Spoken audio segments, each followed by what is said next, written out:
Por isso que não existe por que competir, não existe por que ter competição no mercado. Nunca ninguém vai ter o seu olhar. O teu olhar vem das tuas vivências, da tua infância, das tuas relações, suas correlações com as coisas.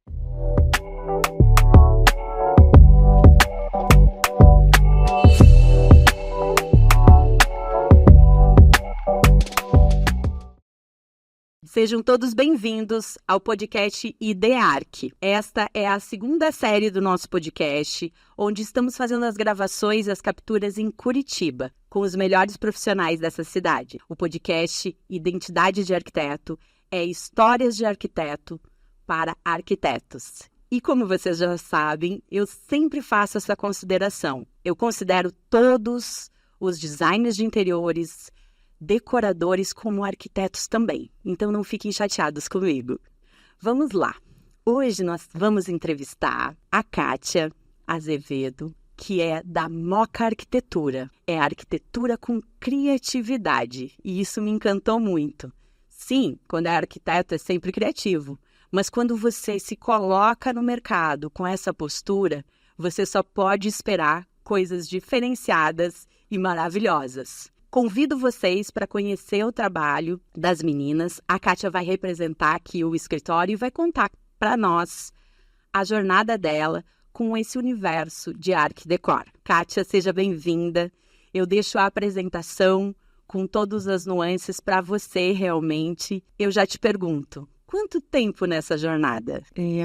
Primeiro agradeço, Kátia, pelo convite, né? Nós do escritório ficamos felizes de poder contribuir de alguma forma, né, para esse mercado que é tão grande, né? A parte da arquitetura é um braço de muito grande na nossa sociedade, né? Isso em qualquer tipo de situação. Falar sobre história, inclusive, a gente até se impressiona. Acho que a faculdade de arquitetura, principalmente, era uma faculdade que todo mundo deveria fazer. É algo muito amplo, né? A gente trabalha com uma gama muito grande de história, né? Porque morar, viver, interagir com os espaços faz parte de ser humano, né? Faz parte da vida, né? Se você começar a estudar, né, por isso a importância, né, desses diálogos, quando a gente começa realmente a pensar nessa história da casa, né? E muito antes da casa, qualquer lugar, tem até uma frase que a gente adora falar, que diz assim, que a arquitetura é a interferência do homem no espaço. Uau! Né? Então, a interferência do homem no espaço, ela é muito ampla, é muito vasta. Você, né, o teu espaço pode ser a tua cadeira, ela pode, né, ser a cidade, ela pode ser o quarto, pode ser a casa. Então, quando a gente começa a pensar do micro para o macro, né, a gente começa a entender realmente a importância, né, do papel da arquitetura na vida e na sociedade. Então, é uma alegria poder conversar um pouco sobre isso. É um tema que a gente adora, apaixonados por arquitetura, né? Sim, sim. Então, primeiro, agradeço mesmo pelo convite. Espero poder contribuir de alguma forma. Já. Só o que você faz todos os dias já contribui. E o nosso podcast, ele tem essa intenção de que muitas pessoas conheçam a experiência, a jornada e possam se inspirar nesse negócio que é fazer arquitetura e como vocês fazem. Então, quantos anos? Me conta, quantos anos nesse mercado? Essa é uma história muito boa, assim, de encontros, né? Eu comecei na arquitetura antes, né, da faculdade em si. Eu me formei em interiores, em design de interiores. Na verdade, assim, eu sempre tive minha família vem da área de construção civil, e aí meu pai sempre me falava isso, que eu precisava fazer arquitetura, e eu tive muita preocupação, porque eu nunca fui exatas, eu fui 100% humanas. Então eu tinha uma problemática com matemática que era terrível, assim, não era muito não era muito boa nos cálculos, e entendia também que a arquitetura era muita responsabilidade, né?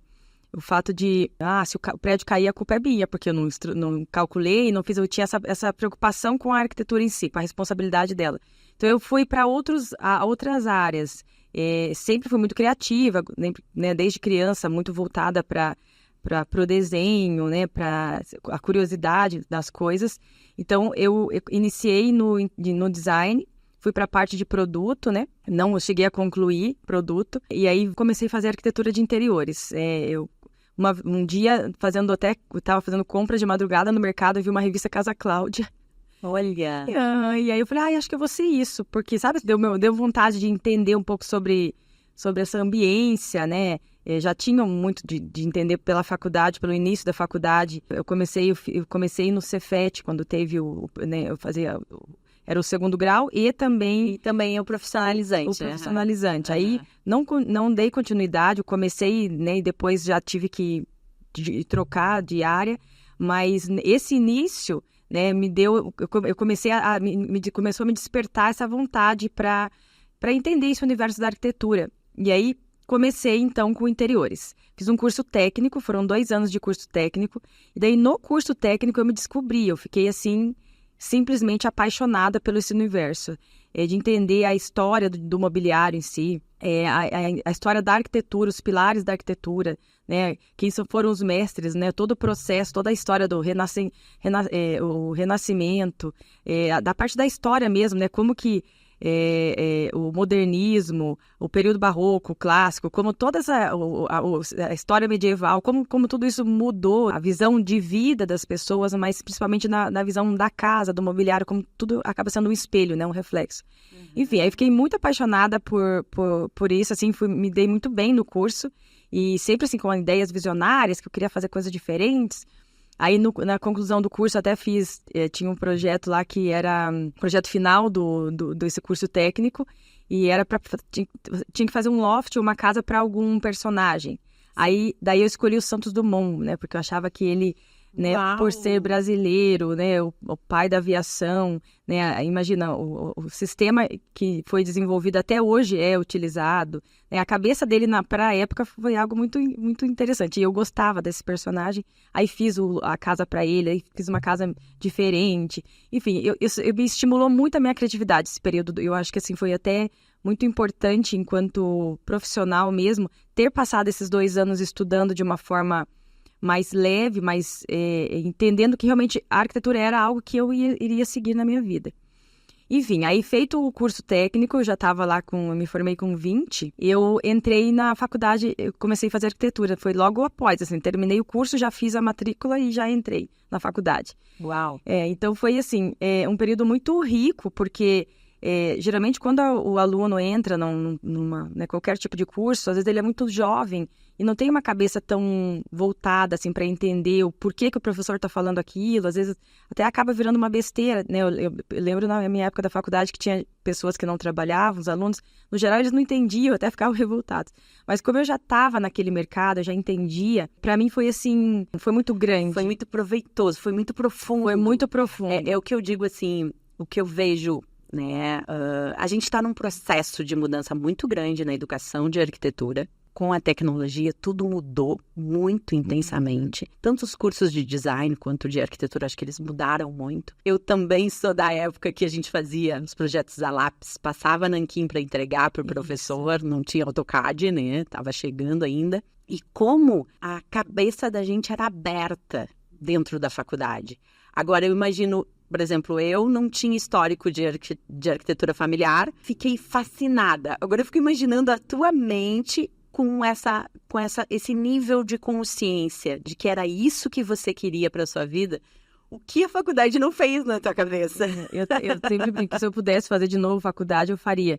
Porque foi uma fase que eu trabalhava. Então, assim, eu me formei em interior e já comecei a trabalhar. Eu abri um escritório e comecei a trabalhar. Então, o meu período de faculdade não foi um período tão fácil de, só estou aqui estudando. Eu trabalhava já. Aí, o tempo que eu tinha, né, para sugar tudo que os professores falavam, estar na biblioteca ou entender aquela matéria, eu aproveitava ao máximo.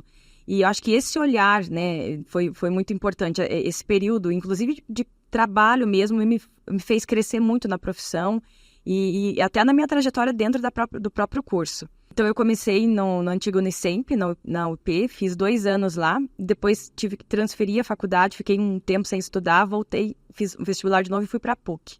Uau! E aí, na PUC, aqui eu começo a história com a Moca, com a minha sócia querida, né? A Ana não tá... hoje estou representando o escritório, mas muito dessa história vem, né? Desse começo do escritório, vem depois que eu entro na PUC. Eu aprendi, eu até faço... Isso só pra gente ter ideia, que ano era mais ou menos?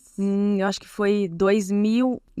Meu Deus do céu, datas... Quanto tempo tem o escritório? O escritório tem 15 anos, nós começamos juntas em 2009. 2009. Começamos juntas em 2009.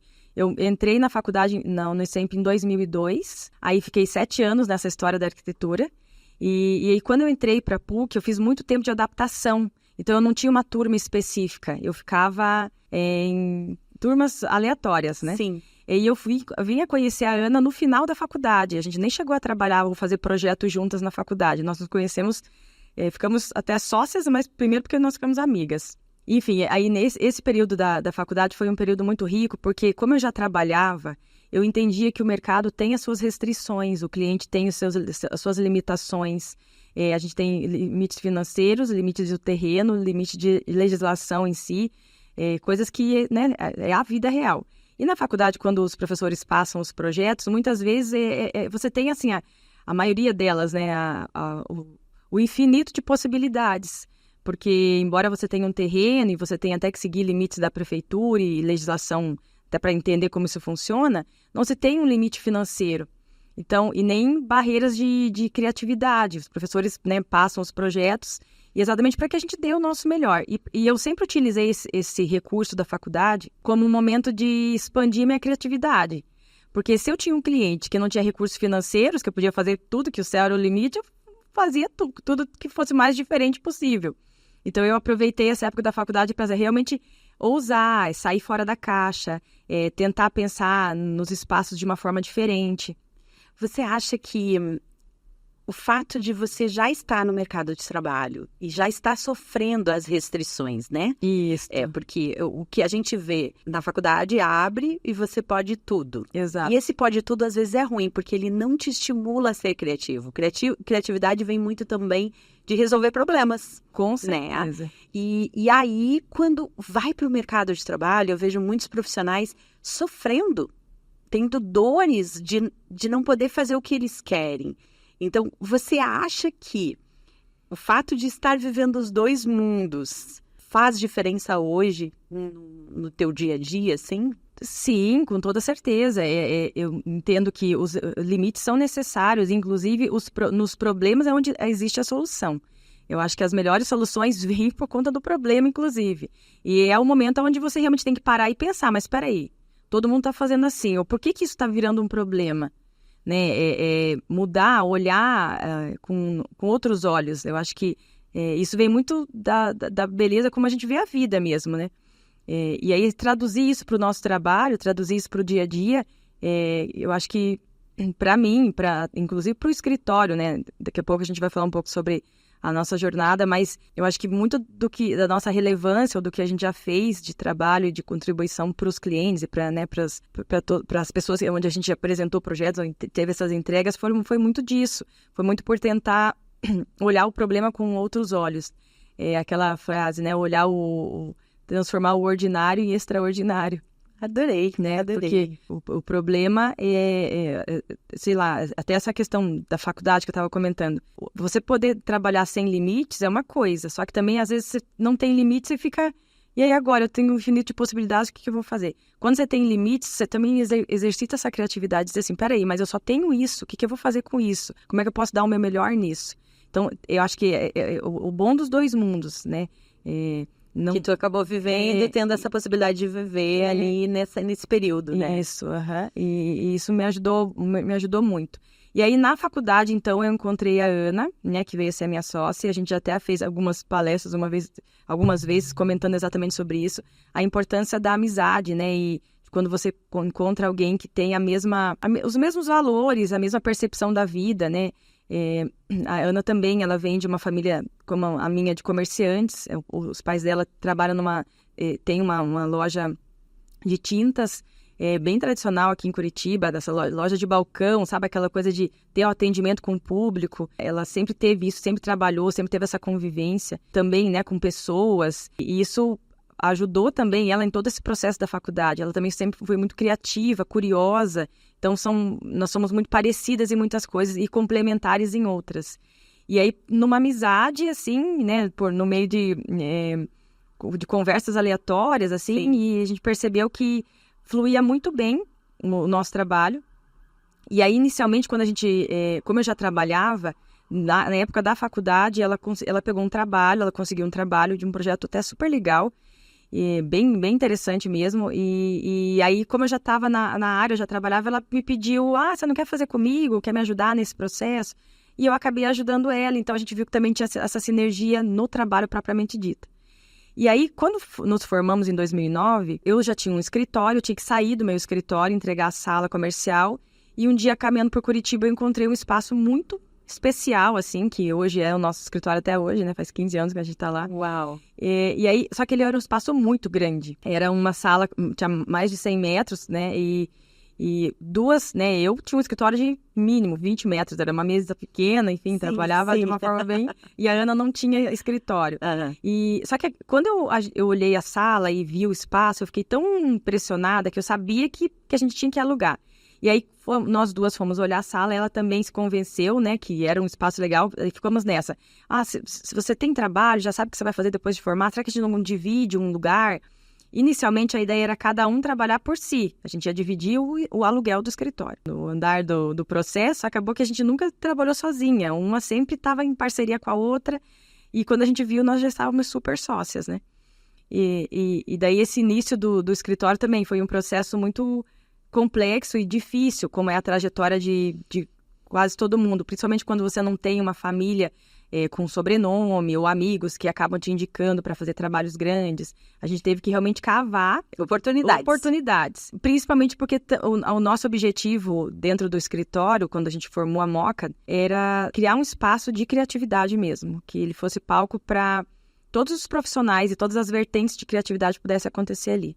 Então, não só ficar restrito no mercado de arquitetura, eu só faço casa, eu só faço interiores.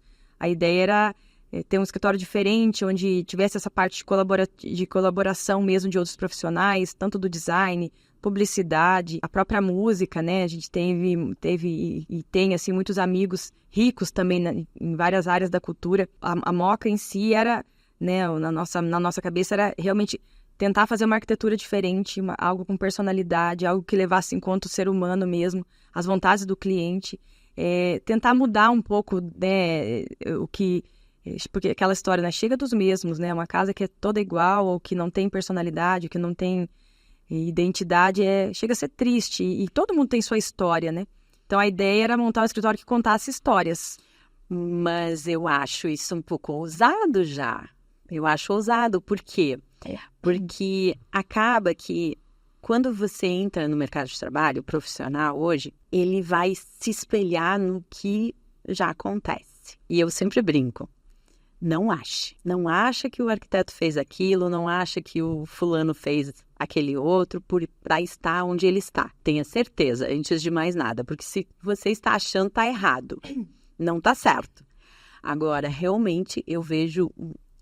a gente tem essa possibilidade, né? A arquitetura tem essa visão de agregar várias áreas da arte, mas é ousado, porque, vamos lá, 2009, 2010, você está com esse olhar e não seguir aquela trilha onde todos os grandes nomes estavam seguindo, de alto padrão, de fazer o que o cliente quer, do jeitinho que no padrão que está todo mundo fazendo, trouxe bastante ousadia. Eu acho que é por isso que hoje vocês realmente fazem uma arquitetura diferenciada. Eu acho que vocês têm um posicionamento no mercado diferente, só que é uma conquista, né? Isso.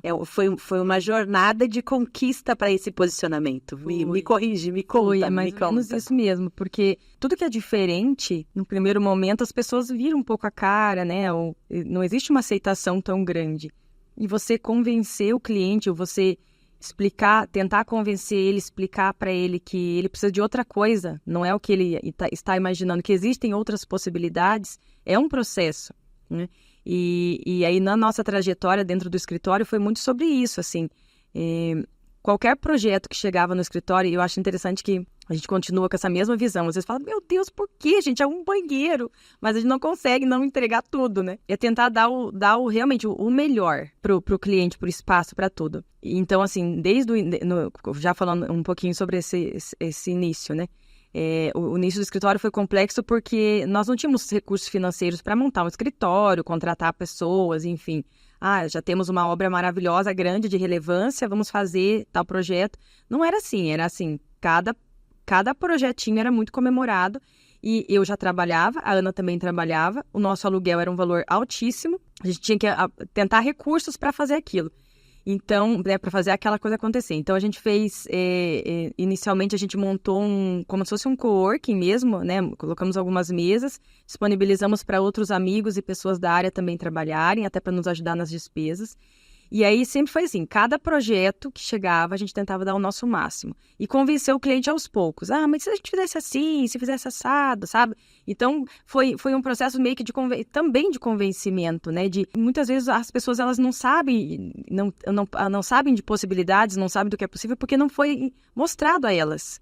Então, a gente foi muito professora, assim, sempre, sabe? De tentar, cada projeto que chegava, mostrar para o cliente, olha, mas se a gente fizesse assim, olha essa referência. Eu lembro que na época, nós tínhamos muitas revistas no escritório, né? E aí a gente separava pilhas e pilhas de revistas antes de Pinterest, antes de toda essa coisa que deu um boom, a questão da internet. Facilitou e muito. Mas na época a gente recortava, fazia recortes e colagens, ó, essa cadeira com essa tonalidade com isso, tipo, montava um mood board gigantesco para o cliente, para ele entender o processo que a gente estava fazendo. Então, foi assim, realmente, grão por grão, assim, foi muito, e tudo foi muito, muito comemorado. Para você ter noção, nós ficamos mais ou menos uns 3 anos no escritório, trabalhando, só pagando as contas, sem receber nada, sem ter um lucro específico, assim. No 3º ano a gente conseguiu. Uau! Foi bem puxado, mas o que eu vejo certo. Eu vejo que tu tá me contando, e tudo isso que tu estás falando de trazer um novo repertório para o cliente, porque normalmente os clientes, ele chega sabendo o que ele quer. Exato. Não necessariamente o que ele quer é o que ele precisa, Isso. ou o que ele pode ter, né? Sim. E então, trazer esse repertório, isso dá muito trabalho. Dá. E eu vejo que às vezes é isso que as pessoas sucumbem, assim. Ah, tá, o cliente quer isso, eu vou fazer isso, entrega isso para ele ficar feliz e pronto. Mas eu vejo muito forte essa essência no jeito de vocês fazerem, ser fiel ao princípio de fazer algo diferente. Eu acho que é meio que isso, assim, Exatamente. Eu sinto agora na nossa conversa. Exatamente. Assim. Acho que, assim, uma questão que sempre foi muito, nós levamos muito em consideração a vida inteira, e até falei, né, no início, né, que a arquitetura é a interferência do homem no espaço. Antes do espaço tem o homem, né? Tem a pessoa. Então, quem que é essa pessoa? Quem que é esse cliente? Quais são os anseios dele? Por que ele está ali? Por que é importante ele ter essa casa? O que esse espaço ou esse projeto que a gente vai fazer na casa dele, como isso vai mudar a vida dele? Vai mudar a vida da família dele? Vai tornar ele uma pessoa melhor, mais criativa? Eu acho que se todos os profissionais, se a gente conseguisse, né, levar isso e pensar com esse olhar, as coisas elas seriam diferentes. Porque se a gente leva em consideração o outro e dá o melhor para o outro, né? Eu, como profissional, até sempre, às vezes, eu imagino que a arquitetura, os arquitetos é como se fosse o médico da casa, de uma certa forma, né? É a saúde dos ambientes, a saúde dos espaços, da cidade. Você identificar o porquê que, né, como vai crescer a cidade, aonde é que tem que ter as coisas, aonde as coisas vão estar organizadas. E, de novo, é do micro para o macro. Então, não é porque a gente estuda na faculdade que a concepção do urbanismo foi assim, ou quando eu faço um projeto gigantesco em grande escala, é assim, um banheiro, gente, um quarto, né? O jeito que você coloca um quadro na parede, a cor que você escolhe para pintar uma parede, o jeito que você organiza a mesa, que você coloca o talher, o arranjo de flores. Tudo isso fala muito sobre o tanto de amor que você está dando, como é que você pode dar o seu melhor e como que aquilo que você está fazendo no dia a dia da pessoa pode fazer ela dar um sorriso. Né? Olhar aquilo e falar, nossa, que bonito isso. Ou quando a luz, né, bate, dependendo do olhar, do momento do dia, a luz bate numa janela, reflete no vidro e ilumina aquele vaso, por exemplo. Então, são as pequenas belezas da vida. E a gente sempre tentou levar isso muito a sério, em cada projeto. Então, tudo que entra no escritório, cada projeto é único. Literalmente único mesmo. A gente pensa e repensa e pensa e repensa para tentar entregar o melhor. E hoje? Me conta hoje, porque... qual é o meu objetivo também? Vender sonhos. Sim. Né? Sonhos para as pessoas que estão desestimuladas nesse mercado ou que ainda não entenderam qual é a sua real função. Hoje, como você vê esse trabalho? Como você vê o escritório? Que momento que vocês estão? Me conta, assim, esse mercado, como vocês estão vendo. Então, isso é bem importante para nós. Como todo processo, né, de início de uma carreira, do escritório, a gente sempre tem os nossos altos e baixos, assim. E muitas vezes esse reflexo até da vida mesmo, né, da própria vida de cada um. A gente sabe que todo mundo, né, por indivíduos, temos as nossas fases de crescimento e maturidade. Então, nessa fase, já com esses 15 anos de escritório, a gente tem muito mais maturidade e segurança, inclusive, né, para tomar decisões, para ser mais assertivo, né? Não ficar tão... Embora eu e a Ana sempre fomos muito corajosas mesmo, assim, em peitar desafios. Ousadas, eu acho que é essa palavra. Mas hoje eu enxergo o mercado, ele tem vindo uma geração nova com esse olhar mais limpo também, sabe? Essa vontade de querer fazer querer fazer diferente. De não ficar tão acomodado. E a gente percebe, por exemplo, aqui em Curitiba, muitos profissionais já trabalhando com cor, projetos mais autênticos, assim, com mais personalidade. Isso é uma identidade de vocês, né?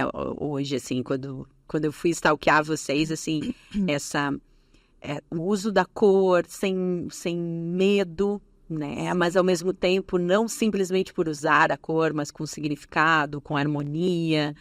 Eu sinto esse posicionamento, assim, bem forte. E, sim, são 15 anos construindo esse legado, né? Sim. Então, você acha, assim, que a gente está num momento propício para realmente estar mais livre nesses processos?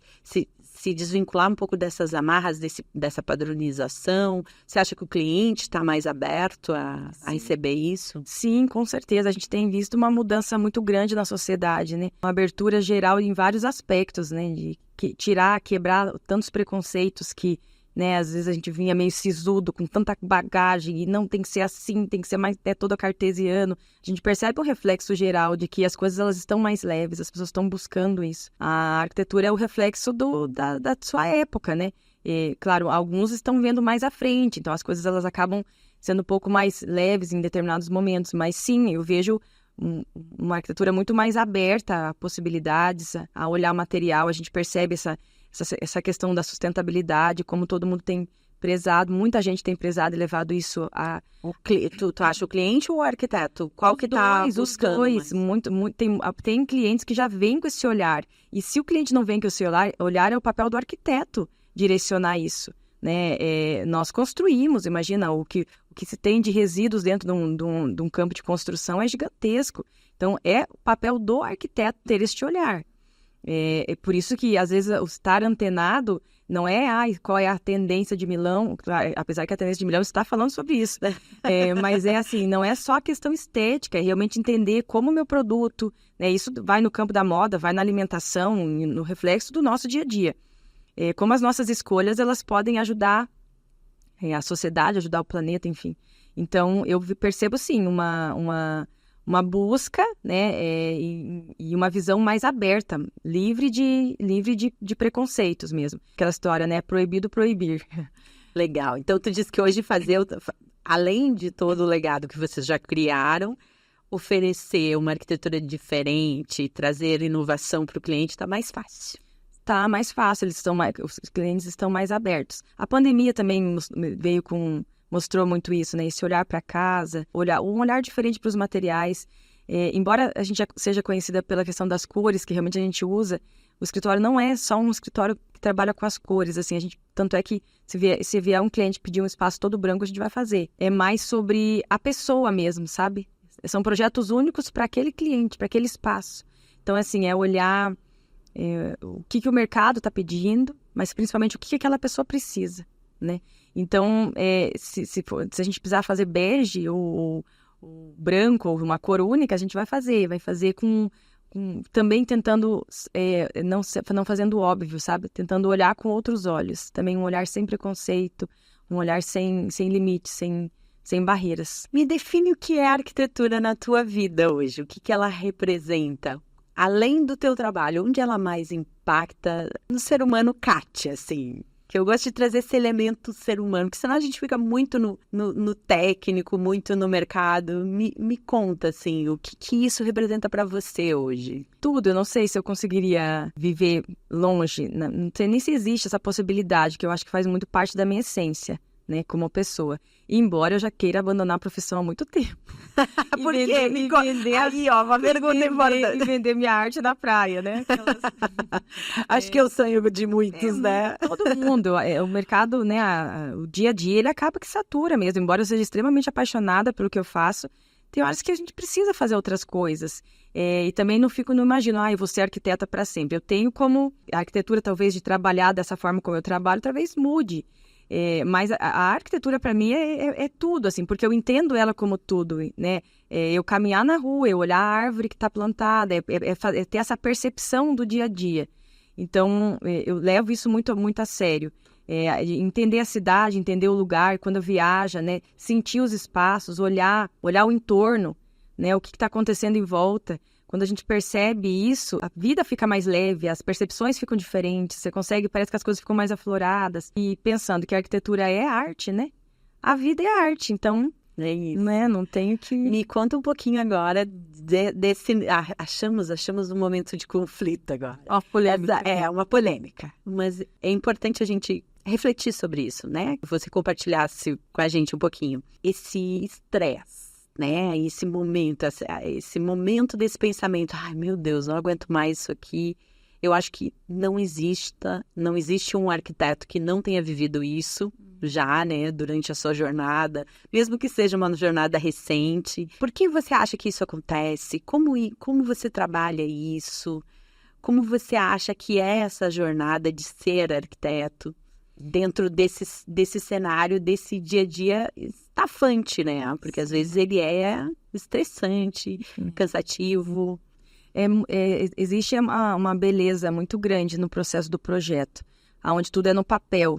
E aí quando você transfere isso e você necessita de outras pessoas para transformar aquele sonho em realidade, você começa a bater de frente com o mercado, a bater de frente com a vida real, né, que realmente acontece. Então, nem tudo flui como se imagina inicialmente num processo, num projeto. Não que isso venha, de novo, né, a ser um problema. Dentro do problema existem soluções, ali que estão as soluções. Mas realmente é estressante você ter profissionais, né, porque daí dentro do ramo da arquitetura a gente acaba tendo também convivência com muitos outros profissionais. Então, são equipes de obra que às vezes não têm uma qualificação específica, são profissionais que não honram com o que é prometido, né? Situações que acabam acontecendo, frustrações com o cliente, que também muitas vezes acontece, né? Que o cliente imaginava uma coisa, acabou às vezes saindo de uma maneira que não era assim. Então, você saber lidar com esse monte de processos, com próprios, às vezes, funcionários que você tem dentro da sua equipe. Às vezes, tem pessoas que não dão o tudo de si, né? Ou não estão interessadas em fazer aquele projeto. Às vezes, a gente sempre procura, na nossa equipe, colocar essa visão, né? Que qualquer desenho, qualquer traço que sai dentro daquele escritório, ele é transformado em vida real. Então, tem que ser pensado, não é uma brincadeira, né? A gente está lidando com o sonho do outro. Imagina, chega um cliente com um valor lá que ele às vezes segurou a vida inteira, guardou a vida inteira, vai fazer uma casa, e daí faz uma coisa que não é pensada para ele, uma coisa que depois vai dar problema. Então, existem esses conflitos. E aí, quando você trabalha, como a gente já teve, né? Uma época que nós estávamos com quase 40 projetos ativos ao mesmo tempo. Em execução. Em execução. Então, tem horas que a cabeça funde. Você fala, mas espera aí, gente, eu tô falando com um, com outro, e daí milhões de situações, né? Eu sou muito grata pela nossa equipe, pela Ana, pela minha sócia, por conseguir dividir tudo isso, porque é muito bom quando você tem alguém para dividir, você tem esse respiro de, peraí, mas o que a gente está fazendo? O que precisa fazer? Esse direcionamento. Mas, sim, tem momentos na vida que a gente acaba ficando, né, demanda um tempo muito grande. Agora, a gente criamos mais uma rotina, então, procuramos não trabalhar nos sábados, sabe? Ter uma rotina. O meu trabalho é de tal horário até horário. Claro, existem situações específicas que a gente faz outros tipos de atendimento, mas até para ter tempo para a vida, porque senão o mercado te corrói de um jeito que você só dorme, só trabalha e dorme, né? Come e dorme, porque é muito estressante. Tem momentos em que esse conflito com o pós, né? Com quem vai executar o que você sonhou. Quando o projeto, quando o projeto ele deixa de estar no momento de projetar, de criação, de que tá 100% no teu processo. Isso. Quando a gente começa a lidar com humanos, né? Isso. Humanos têm os seus momentos, têm os seus valores, seus princípios. Mas que bom que você percebe essa jornada, né? E eu entendo que 15 anos no mercado, você já vai botando limites. Sim, até onde a gente consegue, quantos projetos vamos pegar por mês, como que eu vou lidar com essa situação. A maturidade, né, ela traz muita vivência, ela traz muita clareza, assim, nesses processos. Isso é muito bom. No início da profissão é muito mais difícil, quando você, né, tem que trabalhar a todo custo e resolver situações, e muitas vezes pegar projetos porque você tem custos. Né, a gente sempre vai ter que trabalhar, porque custo sempre vai existir. O boleto. Ó, uma coisa que eu aprendi com meu cabeleireiro, que eu achei fantástico. Sabedoria de cabeleireiro, tá, gente? A gente tem no podcast aqui também. Uhum. O boleto sempre vence. Sempre. Você, arquiteto, designer, que está entrando no mercado, fornecedores que vierem assistir, arquiteto tem boleto para pagar. Muitos. Você tem que entender isso, que ele tem o boleto. Às vezes não parece, né? Às vezes o conceito que é criado no mercado é muito, muito estranho. Eu não sei de onde vem. Eu realmente estou fazendo essa pesquisa. Mas arquiteto é humano, tem boleto para pagar, tem vida familiar, tem vô que morre. Tem vida. Tem. Altos e baixos, né? Como todo mundo.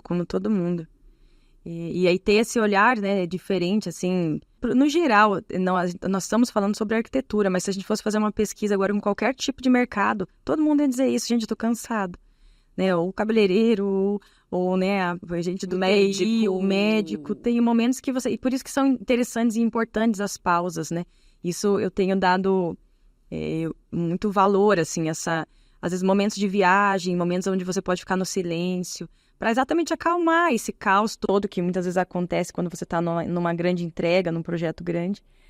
Porque quando a gente faz esses retiros, né, a gente faz esse momento de pausa, você volta muito melhor. Ainda bem que existem as férias.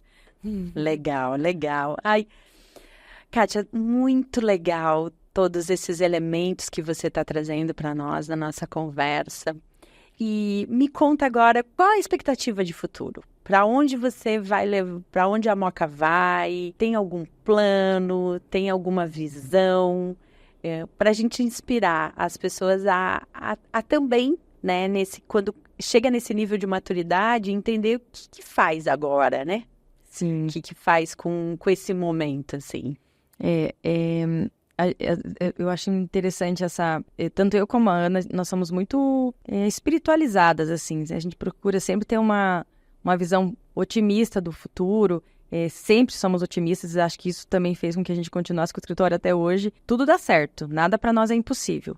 Não diz que não é possível, que aí que a gente vai tentar dar um jeito de fazer isso acontecer. Então, essa visão otimista é algo bem, bem importante, que a gente sempre leva dentro, né, do nosso coração como vida e como profissional também, né? Enfim, trabalhamos em projetos super legais, a gente tem o orgulho de já ter clientes que já vêm 100% direcionado, né, exatamente a nossa linha, assim, são clientes muito especiais, acho que todos os clientes do escritório são pessoas, em primeiro lugar, incríveis, assim. É uma alegria fazer projeto para pessoas tão incríveis, com histórias legais, com ideias diferentes. Então, o cliente já vem aberto a possibilidades. E isso é bem, bem, bem gostoso, assim. Ou ele quer um café legal, ou ele quer uma casa diferente, ele topa possibilidades. Então, a gente já vem com isso. A gente tem percebido, né, a gente começou também a entrar no mercado mais corporativo, de incorporadoras, né? Nós fizemos, por exemplo, agora, fizemos um decorado da Piemonte, que também foi um projeto legal. Fizemos o projeto da We4, que também tem muito a ver com o que a gente acredita enquanto arquitetura, um resgate a história dos espaços, do lugar, né? Esse edifício deles vai ficar pronto daqui uns 2 anos e meio, mas ele traz muito disso, né? Reuso de materiais. Então, a gente tem atingido um público um pouco maior do que do início da nossa profissão, Mas continuamos fazendo também, qualquer tipo, a gente sempre fala, qualquer cliente que entra no escritório para nós é muito importante. Quanto ao futuro, a gente não imagina em criar um escritório gigantesco, o que antigamente eu até imaginava. Falava, eu quero ter um escritório, 10 mil pessoas trabalhando, várias filiais, isso e aquilo. Hoje não, hoje eu penso assim, uma coisa mais, sabe, pequena mesmo, trabalhar para projetos especiais, dar o nosso melhor, porque não adianta ter 1000 funções, 1000 pessoas e aí perder a mão. Então, ter esse contato, a gente percebe como o cliente gosta disso, né? De estar, mesmo a nossa equipe do escritório sendo maravilhosa, a gente tem profissionais que trabalham com a gente, assim, muito maravilhosos. Mesmo assim, a gente percebe quanto o cliente gosta, né, que eu ou a Ana esteja na reunião, que a gente fale, que a gente esteja ali. Então, além de treinar essa equipe para que eles também tenham essa confiança de repassar isso para os clientes, esse sonho gigantesco de ter vários escritórios em vários lugares, hoje para mim não faz mais tanto sentido, assim. Sim. Eu prefiro, e acredito que a Ana também pensa assim, ter uma equipe treinada, que ela possa, né, desenvolver os projetos também, mas sempre com aquele olhar nosso, assim, né? O que é esse projeto? Mais humano mesmo.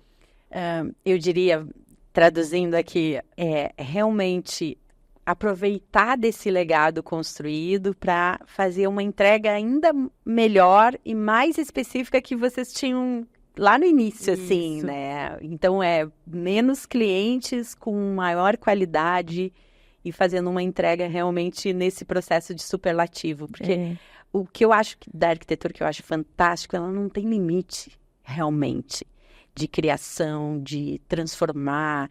Então, sempre pode ser criado algo novo, sempre pode ser melhorado tudo, como você disse, né? Sim.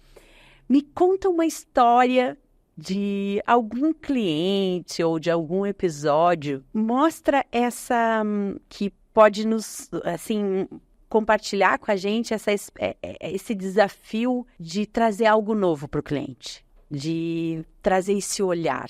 Você já falou que vocês faziam um mood board, hoje né? Tu abre o computador, pega o Pinterest e faz um mood board lindo. Vocês faziam isso quando tudo era mato, né? Quando isso não existia. Essa história com o objetivo de que as pessoas vejam o que realmente é entregar. Não é fazer um mood board, dizer, seu projeto vai estar baseado aqui nisso. Como trazer essa essência para esse cliente, assim? Eu acho que isso vai contribuir muito para os nossos ouvintes aqui. A gente estava até falando esses tempos sobre isso com o pessoal que estava fazendo as mídias do escritório. E às vezes fica até meio clichê hoje, porque infelizmente até muitos clientes ou o próprio mercado pensa assim, isso é fácil de fazer, eu entro no Pinterest, pego uma ideia e executo. Só que não é sobre isso, não é nem sobre mood board, nem sobre escolher fotos bonitas e criar uma paleta legal. É exatamente entender, é muito mais sobre isso. É como eu não vou no médico, mas eu consulto o Google, né? Então, tem coisas que você precisa de um profissional. Tem coisas que são extremamente importantes ter um profissional, porque ele vai te dar esse direcionamento de como você vai organizar melhor o teu financeiro em relação àquela obra, como você vai transformar esse espaço da melhor maneira, enfim. Então, antes de cor, antes de conceito, antes de qualquer outra coisa, quando o cliente entra dentro do escritório, a gente tem uma reflexão muito grande para entender exatamente, novamente, quem ele é. E como isso acontece? Então funciona assim, o cliente entra no escritório, ele quer fazer um projeto. Aí a gente faz esse início, né, de entender primeiro qual é o projeto. Então, eu sempre brinco que é assim, é como se fosse como se fosse cozinhar mesmo, uma grande receita, onde não se segue receita. Uau. Onde eu tenho muitos temperos, muitos processos, muitos produtos, e aí eu tenho que transformar aquilo numa receita única. Então, o cliente, ele chega, e primeiro a gente tem que entender, né, quem é ele, o que ele quer fazer, qual que é o objetivo dele estar lá no escritório. É um projeto comercial? É um projeto residencial? Né, ele está querendo atingir que tipo de mercado? Entender exatamente o objetivo disso. E isso é feito numa entrevista? A gente conversa, então, voltando. Então, vem o cliente, entendemos o que ele vai fazer. A partir disso, a gente olha o imóvel, o lugar que ele quer implementar isso. Às vezes pode ser, por exemplo, o projeto de franquia nem sempre tem terreno, nem sempre tem um espaço. Mas a gente tem que daí imaginar onde esse projeto vai ser implantado. Então, entende o cliente, né, a necessidade dele, o lugar onde vai ser esse projeto, o entorno, o que o espaço diz sobre isso, e o que o mercado pede, né? Qual que é a tendência para frente, como que ele não vai nascer velho, como que não vai ser uma casa que já nasceu antiga, como que ele vai, né, qual é a margem futura para aquele processo. Aquele projeto. Então... Eu adorei, não vai nascer velho, adorei esse conceito. Porque, né, não que o velho seja ruim, a gente adora, né, cacarecos e antiquários, e é a coisa que a gente mais gosta, mas assim, você entendeu? No conceito de velho, de que é uma coisa que é insossa, é mais do mesmo. E aquela história, né, o insosso, o mais do mesmo, por isso que a gente compara temperos, porque toda vez que você come uma comida que tem um sabor diferente, aquilo te preenche. Então, o processo nosso é mais ou menos assim. Então, nós temos todos esses fatores. Como é que a gente preenche esses campos, né? Primeiro, entrevistando o cliente. Então, entendendo quem ele é, a gente faz um questionário muito grande. Acaba que no final desses 15 anos, né, nesse processo dos 15 anos, é muito fácil para nós, né, do escritório, entendermos a necessidade do cliente. O cliente chega, a gente já olha, faz uma leitura da pessoa, já sabe exatamente. Tipo, ó, é isso, assim, assim, o lugar pede isso, aqui. Acaba que fica muito mais fácil. Mas a gente sempre faz uma entrevista perguntando, né, sobre os anseios da pessoa, o que ela gosta, entender sobre... desde coisas que não parecem que até são banais, tipo de filme, estilo de música, gosto de comida, que tipo de alimento ele gosta, uma viagem importante, interessante, cores que ele gosta, lembranças da infância, uma história boa que ele guarda, um cheiro interessante, tentar trabalhar exatamente todos os sentidos. Conhecendo e tendo essa noção, né, dessa cartela, das necessidades do cliente, um sonho que até a gente fala, olha, fale uma coisa absurda. Tipo, eu gostaria de ter uma cachoeira na minha sala. Pronto. Essa fala fala muita coisa, tem muitas camadas, diz muito sobre. Então, a gente começa a fazer esses questionamentos, né? E aí, depois que a gente tem esse feedback do cliente, essa resposta dele toda gigantesca sobre esse processo, aí a gente vai examinar o lugar. Quem foi aquele lugar? Ou o que é que foi aquele lugar? Ou por qual que é a história daquele processo, né? Daquela casa, daquele terreno, da onde veio esse lugar, né? Qual é a incidência, por exemplo, quando é um projeto arquitetônico? A questão do sol, dos ventos, né? O fluxo do tempo dentro daquela área, né? Se é no shopping, né? Daí a gente pega quais são as condicionantes para fazer esse processo, né? E aí, de novo, qual que é a visão futura, para onde a gente tem que caminhar? Então, juntando todos esses elementos, a gente vai botando um pouquinho disso, um pouquinho daquilo, daí sim, aí você vai no Pinterest, daí você acha uma referência de ambiência, às vezes não é nem sobre a cor, ou só porque, olha, essa imagem é bonita, vai ficar legal na tua casa. Mas essa imagem cabe para esse cliente? Por que cabe para esse cliente? Então, quais os elementos da imagem, né? Então, a gente acaba no nosso estudo preliminar, a gente separa várias imagens, às vezes não é nem só sobre ambiente, às vezes sobre arte, sobre mil coisas.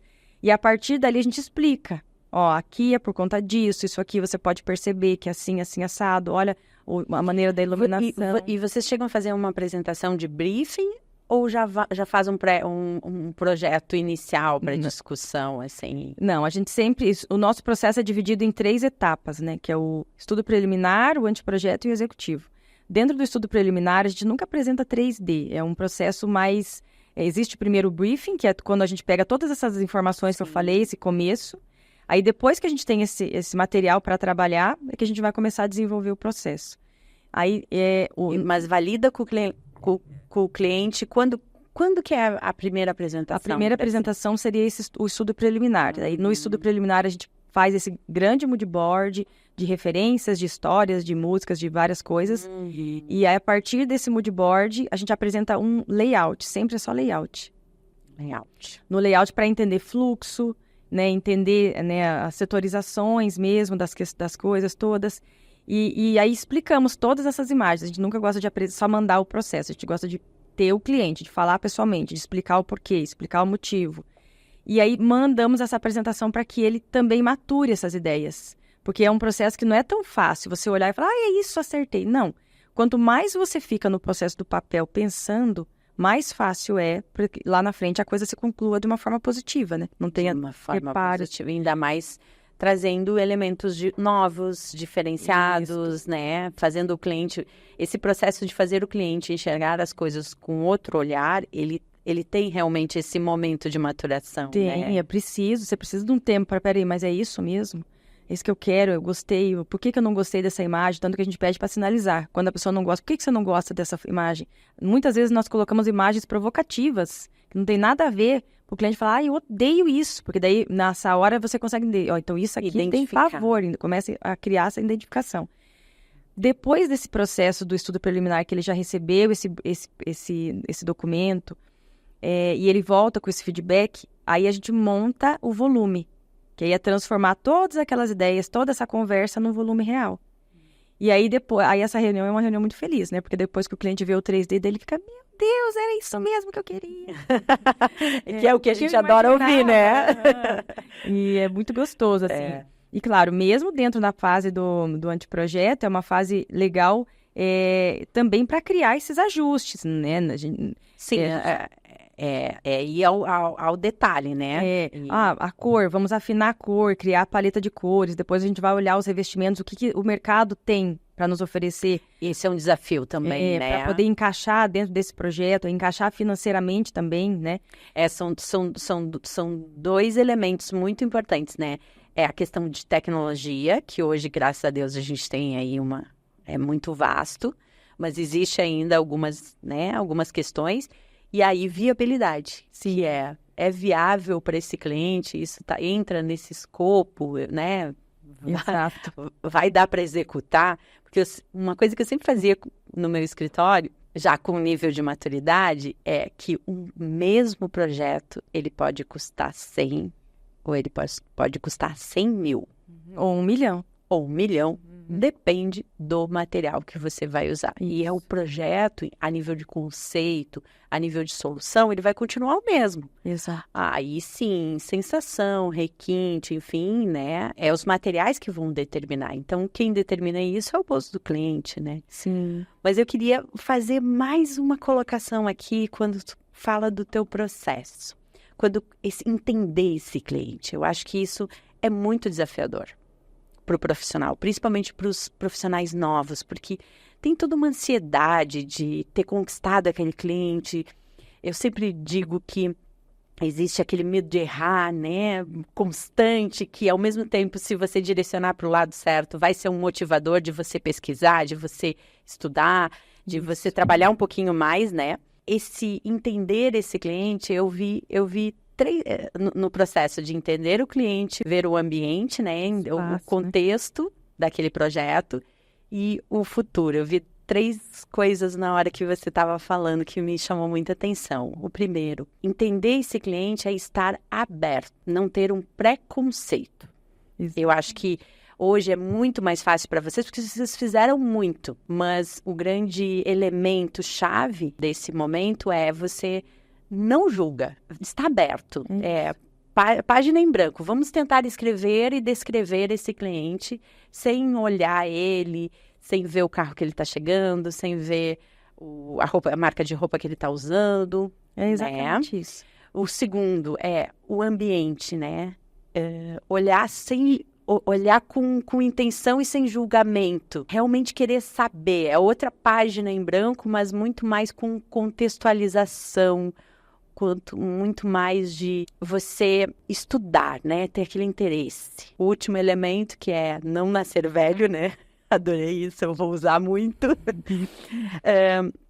É o fato de você estar com uma visão do que acontece no mundo. Né? Então, você não pode se mesmar. Vocês teriam essa possibilidade porque vocês têm uma identidade arquitetônica muito clara, muito bem personificada no mercado hoje, pela leitura que eu fiz, mas vocês poderiam ficar em si mesmadas. Esse cuidado, essa atenção, esse zelo para ver o que é que está acontecendo, né? Qual é o legado? Isso vai fazer sentido para frente? Eu achei muito interessante esses 3 momentos assim que vocês carregam com esse nível de maturidade. Eu achei muito interessante mesmo. Obrigada, fico feliz, né, de ter contribuído de uma certa forma, né, para isso e ter feito entendido, assim. Acho que às vezes não é tão complexo. Até você comentou assim, o que acontece no começo da profissão E às vezes momentos da vida a gente acaba ficando muito ansioso, né? Mas vai resolver, o que não vai, o que eu vou fazer? Gente, a roda, ninguém mais vai inventar. Tudo que tinha que ser criado já foi. A gente vai simplesmente, a gente está aqui para contribuir, para colaborar. E ninguém nunca ninguém vai ter o teu olhar. Por isso que não existe por que competir, não existe por que ter competição no mercado. Nunca ninguém vai ter o seu olhar. O teu olhar vem das tuas vivências, da tua infância, das tuas relações, suas correlações com as coisas. E aí, quando você começa a olhar a vida, né, que é aquela frase até clichê, mas é real, olhar a vida como turista, todo dia como um turista, quando você viaja, você não conhece nada. Você acha tudo, nossa, olha isso, tudo é novidade. Quando você começa a olhar isso para o teu cliente, quando você não julga ele, quando você está realmente aberto para ver possibilidades, você não começa a criar, e infelizmente muitas vezes a arquitetura tem essa coisa do ego, né? De trazer para o ego, mas não, este é o meu projeto, este eu que decidi. Quando você começa a ser mais leve em relação a isso, as coisas acabam fluindo melhor, né? Nesse processo do projeto ainda, e não é só, além de tudo, tem ainda a parte da execução, e isso é uma coisa que também a gente aprendeu muito. Eu tenho, né, nós lá no escritório, eu posso ter a minha visão limitada em relação a uma execução de um projeto. Mas, às vezes, o fornecedor tem uma relação muito mais ampla com aquilo, ele tem uma história de vida fazendo aquilo, que não adianta eu querer, né, olha, tem que ser assim. Então, às vezes, chegar no meio termo e estar leve e aberto. Mas isso aqui seria a melhor maneira de executar esse processo? O que você acha? Juntos, às vezes, a gente chega em soluções que são incríveis.